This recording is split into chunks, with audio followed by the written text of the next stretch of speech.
It's a question of life and death for nearly half the population on this planet. All the whole climate effort, only 3% of attention and budget is focused towards soil. If we do not address this now, we will regret it seriously in 25 years. How can you address climate change and global warming without addressing soil? All we are saying is, the soil that you farm must be alive. We are right now consuming the soil that belongs to the unborn child. Already, this is a crime.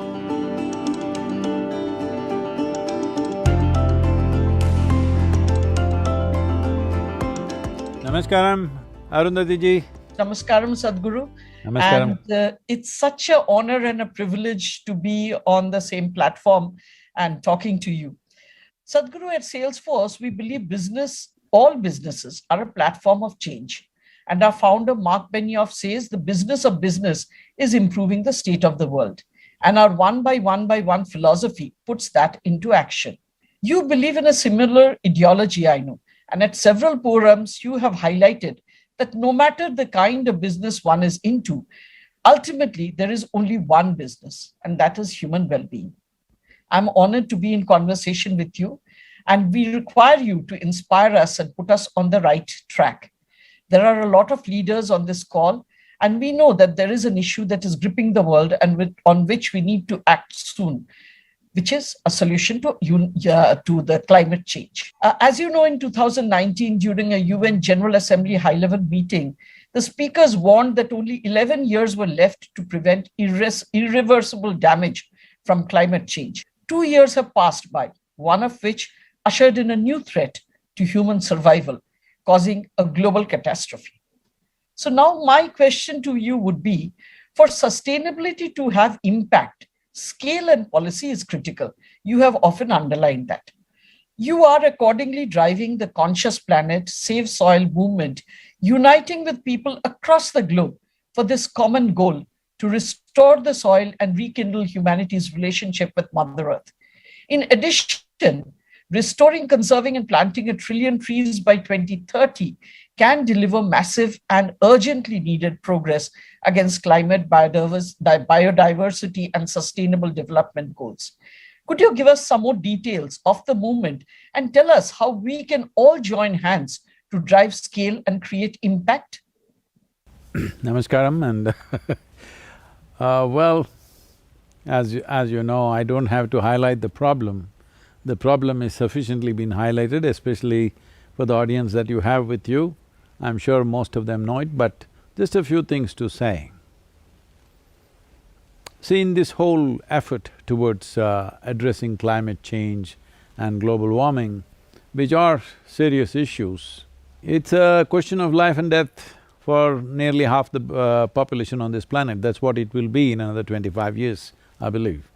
So in this, the role of soil is very significant, but unfortunately, soil has not gotten the necessary narrative attention as it should have. Right now, in all the whole climate effort, only 3% of attention and budget is focused towards soil. Rest is all focused towards carbon emissions and fossil fuels and stuff. I am not saying fossil fuels and carbon emissions are not an issue, they are serious issues. But you cannot do anything in this world without addressing the soil, because soil is the basis of all life. Whether you are a worm or an insect or a bird or an animal or a plant or a tree or a human being, you are of the soil. There is nothing here which is not of soil. So, not addressing the soil is a serious distortion in the way we are trying to address the problem. In terms of carbon capture and putting it back into the soil, there is nothing more effective than photosynthesis. So, why is large tracts of land for months on end without any green cover on top of it? Whether there are no cover crops, there is no grasslands, there is no forest lands, everything is taken away. 70% of world's land is under agriculture, but we are not addressing soil. 90% of the deforestation is because of agriculture, not because of industry. Well, industry has its role in global warming by emissions and stuff, yes. See, that can be easily regulated. that is easy to turn this around. But the soil degeneration that's happening, if you allow it to happen like this for another 30 to 40 years, the loss of biodiversity would have reached a point where if you want to regenerate the soil, it will take 150 to 200 years. But right now, we are at a cusp of time that if we start the process now, in the next 15 to 20 years, we can significantly turn the soil around, which is very important. Because carbon is there in the air, carbon dioxide is in the air, but when I utter the word carbon, immediately people start thinking, this is some poisonous gases in the atmosphere. We must understand, we as human beings, we are carbon life.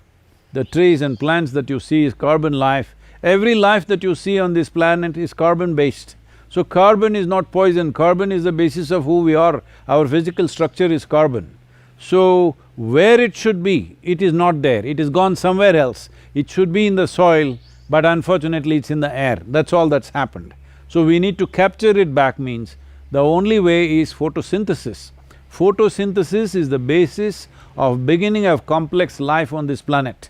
This means using the perpetual energy of the sun, we are transforming what is in the air into carbon sugars and putting it back into the soil, and a whole exchange is happening between the microbial life and plant life, and then from plant life to animal life, from animal life and plant life to human life, all this happening fundamentally because of carbon in the soil, and that's where it should be. Right now, it is somewhere else where it should not be, or in the quantities where it should not be. And oxygen levels in the atmosphere are essentially determined by the photosynthesis. Why is so much land bare? It is either plowed or paved right now. Urban lands are all paved, rural lands are all plowed. This is a serious problem that must be addressed. If we do not address this now, we will regret it seriously in 25 years, because every responsible scientist is pointing out, by 2045, there will be 40% reduction in the food production that we are doing, and our populations will be 9.2 billion. This is not a world that you want to live in. This is not a world where you want to leave your children and go, where there is 40% less food and 20% more population, because that is going to be a horrendous world. Already UN agencies are predicting by 2035 to 2040, we can expect a lot of civil wars, dozens of civil wars across the world because of food shortages. Civilizational breakdown will happen. Humanity will lose all human sense once there is no food in a given society. So we need not drive ourselves in that direction once again. Just 50, 60 years ago, we have gone through terrible famines and we've lost millions of people to it. Once again, we are driving towards this with all this advancement, with all these human capabilities that we have. Once again, walking into the same pit can be easily avoided with the necessary policy change and action. Well, the action is in everybody's hands, but policy change must happen to hold the commitment to action. Otherwise, I do something wonderful today, you do something wonderful in your place, but tomorrow somebody else comes and they will do something else. So if we have to hold it, it is important, it is enshrined in the policy. The way we must manage our soils, first of all to understand that we are dealing with a living soil. Who we are right now is a consequence of the life in the soil. So not addressing soil as a material or a commodity, but as a living soil, as a living entity, how to keep it alive, because soil is not our property. It is a legacy that we have received, and we have to pass this on this way to future generations. This is a fundamental generational responsibility that we have. So right now the movement is to raise awareness or to get the support of 3.5 billion people. How do we arrive at this number? This is approximately 60% of the world's electorate. About 5.26 billion people have franchise on the planet. If 3 to 3.5 billion people support the movement, that means 60%. See, most governments, in the governments, people are aware of it, but they're not able to do anything because people have not expressed long-term commitment. People have not expressed, their voice has not spoken, saying that if you show long-term commitment, we are willing to go through short-term sacrifices to make this happen. This people have to say. Only then democratic governments will take those steps, because we must understand the anomaly of what democracy is. On one level, it is the most reliable system that's worked for us till now. At the same time, the problem is, its term is only 4 to 5 years in most nations. So long-term commitments usually do not come beyond their legacy period. They don't want to do, because first of all, there's no mandate from the people. They are supposed to fulfill the people's mandate. This is a way of getting people's mandate for long-term commitments of governments. Everywhere I've gone in the last few months, in the last 2 years, I've been talking about this to key people. In the last 8 months, I've been openly speaking to thousands of people, and I have not found one person saying, I have not found one naysayer to this. Everybody says this must happen. Most people who are actively engaged in climate activity, unfortunately were unaware of soil. I heard, environment ministers from various nations expressing to me, 1 week that they were in COP26, that is in Glasgow, they did not hear the word soil. How can you address climate change and global warming without addressing soil? If people don't understand what I'm saying, you go out and stand in hot sun in India and then walk under a tree shade, you will understand what is climate change. This is what the soil needs. When you are in the sun, you seek shade. This is what every organism needs. All the microorganisms, first 12 to 15 inches of soil is responsible for 87% of life on this planet. That's what it is. We need to do this. Sadhguru, I can very well relate to this, and I will tell you a very small incident. I was in these rural branches where people used to practice flood irrigation. So, power is free. So in the night, they would switch on their pumps and go to sleep, and in the morning, they'd come and switch it off. But in the meanwhile, there would be a wastage of water. The topsoil would get washed away into the water bodies, thereby clogging up the water bodies. Plus, the amount of fertilizers they were putting, they had to put more. Plus, the fertilizers were coming into the water bodies and creating all kinds of weeds and water hyacinths, which were further choking up the water bodies, so that the level of water was going down, the water table was going down. And the soil itself, because it was getting washed away regularly, after say 12 years or so, it would become infertile and barren. There was so little understanding of what was happening. And again, as you say, agriculture is not really regulated. I used to find it very strange that these regulations are not enforced, that people are allowed to, not only take away the nutrition from the soil, but, actually make a big impact on the economy itself by practicing these practices, which should definitely be barred. Instead of saying what should be barred, because right now the farmer's condition is so precarious, economically so precarious, trying to be punitive with him is not going to work. What is needed is a responsible agriculture. Responsible agriculture, as you said, you gave an example of irresponsible agriculture. A responsible agriculture needs a policy. Like for example, in a city, if you have 10,000 square feet of land, you can't build 10,000 square feet home. You have to build 6,000–7,000 square feet, you must allow some space for yourself, your neighbor. But if you go into the old cities which are there, they are all, house to house, they join, nobody can open a window because it's the next house. So from there we come to more planned way of constructing urban houses. But if you have, let's say 10 acres of land, you can plow every inch of those 10 acres and turn it into a desert in 25 years, there is no law against it. We must have laws, but the laws must largely be in terms of incentives, because to put cover crops, there is no incentive. There was a time, just 40–50 years ago, cover crops in summer was a normal phenomena in this country.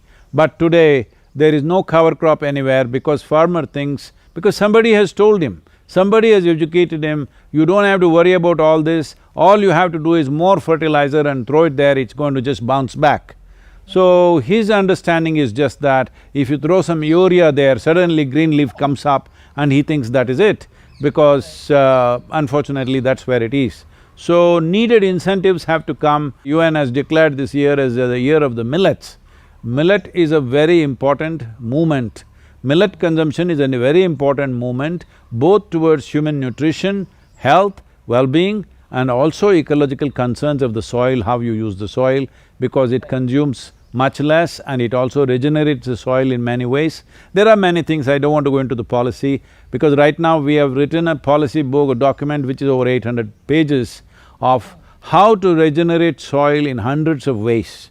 Depending upon your latitudinal position, the type of soil you have, the regions in which you exist, and the economic conditions of a given society, and also the traditional agricultural practices, taking all this into account, hundreds of ways in which you can regenerate soil. So we are not trying to tell you, you do this kind of farming. All we are saying is, the soil that you farm must be alive.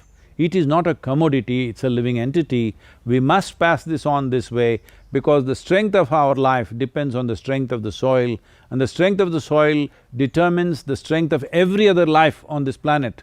Whether it's plant, animal, insect, worm or human, every life, the strength of that is determined by this. So this is a fundamental responsibility that we have as a generation. So this movement is to move 3.5 billion people, where governments will feel comfortable to make soil policies which are long-term reach. Because right now people are only asking for short-term trinkets, and accordingly the governments are also functioning on those lines.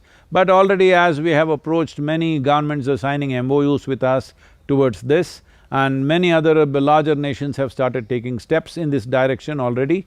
Within a matter of 6 to 8 months, this much is happening. I'm very sure that in the next 1 year, most governments in the world will move in this direction. I am also addressing 170 nations in the COP15 in Ivory Coast in the month of May. So UNCCD has come in as our partners, and also World Food Programme has partnered with us. With this we'll move ahead. What can the businesses do?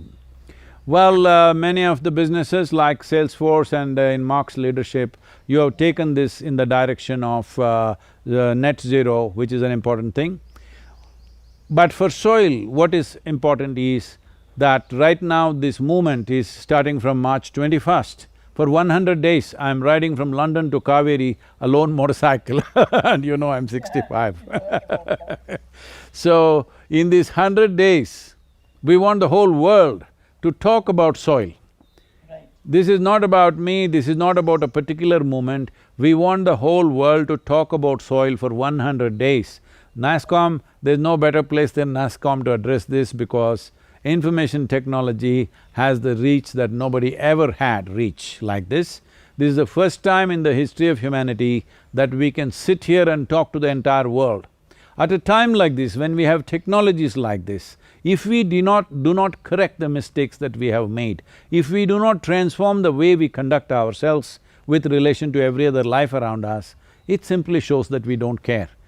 1,000 years ago or even 100 years ago, we did not have this reach, but for the first time we have this reach. This is the best time to make the transformation happen. I want every business involved with NASSCOM, wherever you are, whatever the nature of your business, for 100 days, let us enhance this voice that people care about the soil, so that governments listen.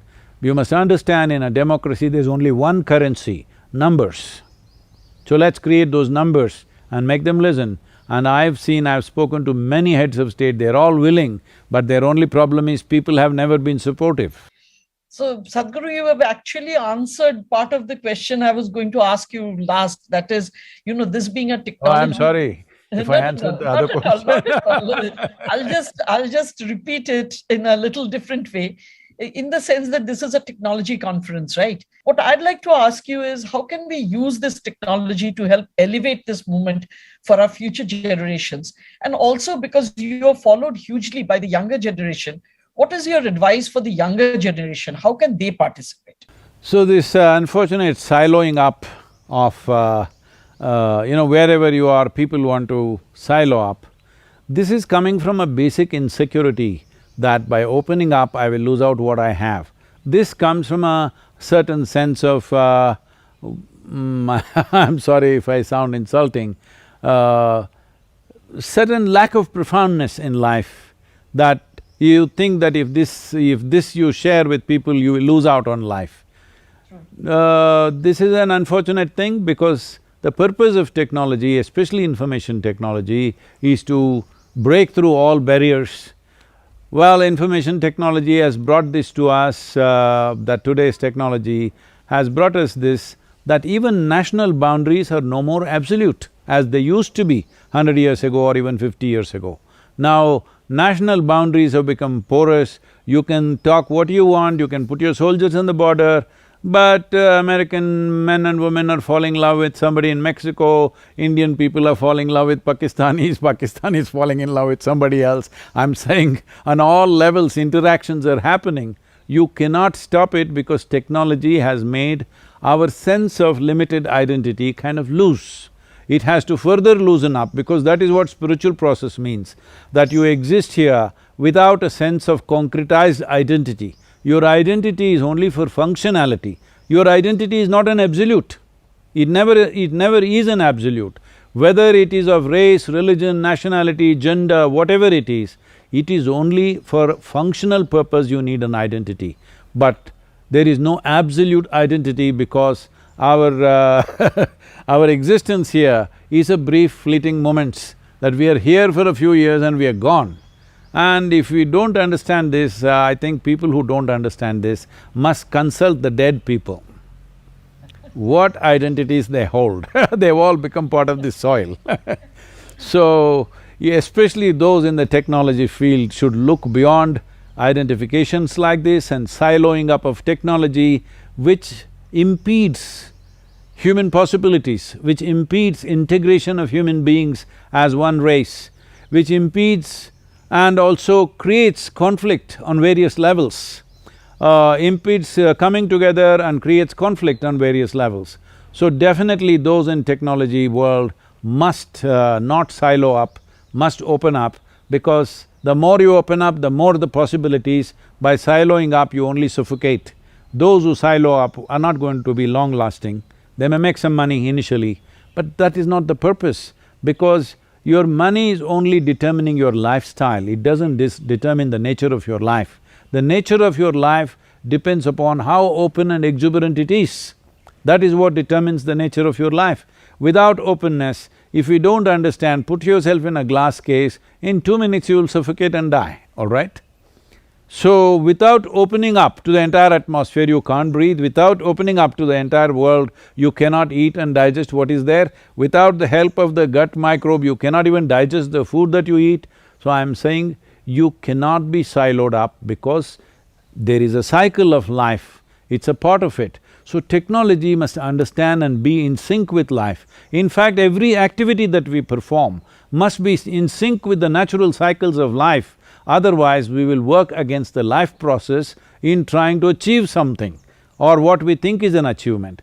Actually, in this life, there is no other achievement than taking this life to its peak performance, peak experience of life. So, you can call it technology, you can call it music, you can call it dance, you can call it spirituality, it doesn't matter what you call it. Essentially, it is about this life finding full exuberant and full expression with everything that it can do. So for this, siloing up is definitely a big barrier that should not happen in the technology world. So thank you very much, Sadhguru. That was with this rousing call of for collaboration, for innovation, for raising awareness across the planet. I hope this message will be really, internalized by all of us here in the audience. And we hope to be able to help you in raising this consciousness across the planet and to be able to help you. We definitely need your help because without technology, this movement cannot work. This movement cannot work because touching 3.5 billion people was not even a practical idea 50 years ago. It's only now we can think of this, and that is only because of technology. Those of you who are in the technology world, if I can call it that, those of you in the technology spaces, you must enhance this. And you also mentioned about the youth. It is very important that the young people must participate because it does not mean the older generation should not, because the older generation is the culprits and they must participate. It is very important for us to understand we are right now consuming the soil that belongs to the unborn child already. This is a crime. This is a crime against humanity. We are not consuming what belongs to us. We are consuming what belongs to the future already. This is not the way to conduct a responsible life. And also, I am not for… because this movement is structured in such a way, it is not against anybody. It is not against the fertilizer company, it is not against the pesticide company, it is not against this or that government, no. Because all of us are culprits. Now all of us have to come together for a solution. This is not to start a new fight. Already we have enough trouble, we don't need a fight. So children, if we engage them, must come in. This movement is a love affair with the land and life around us. This is not a fight with somebody. Always anything environmental means people hesitate because it's always a fight with somebody, it's always against somebody. Somebody just now in an interview called me, "You're a environmental warrior." I said, no war no war, no warrior this is a love affair So, as a part of this, we are asking… in India, I am asking 10 million children to write a letter, a love letter to the Prime Minister, please save our soil. In the campaign, it's called Save Soil for the adults, only for children, where they are using the word save our soil because it's their soil that we are destroying and using up right now. So in similar proportions in all countries, we are asking children to write to their prime ministers or presidents and saying, save our soil, because we want the political leaders to feel comfortable that if they take steps in this direction, which will naturally have certain amount of resource involvement, certain amount of commitments, to do this, they must know that this generation, the next generation is with them. It's very important that they have this confidence when they take these steps, because democracies are mandates of the people. If people don't say it, it's not going to happen. So, let us say it loud and clear, because our vote and our voice is the most important thing in a democracy. Let's raise our voice. From 21st of March for 100 days, we want the whole world to speak about soil. And the technology people that you have with you are most important in this thing. It's only because of technology that something like this is possible. So let's make it happen. Thank you. We definitely and truly will try and participate. And thank you very much for coming here and addressing us and giving us your very valuable wisdom and your knowledge. Thank you. Namaskaram.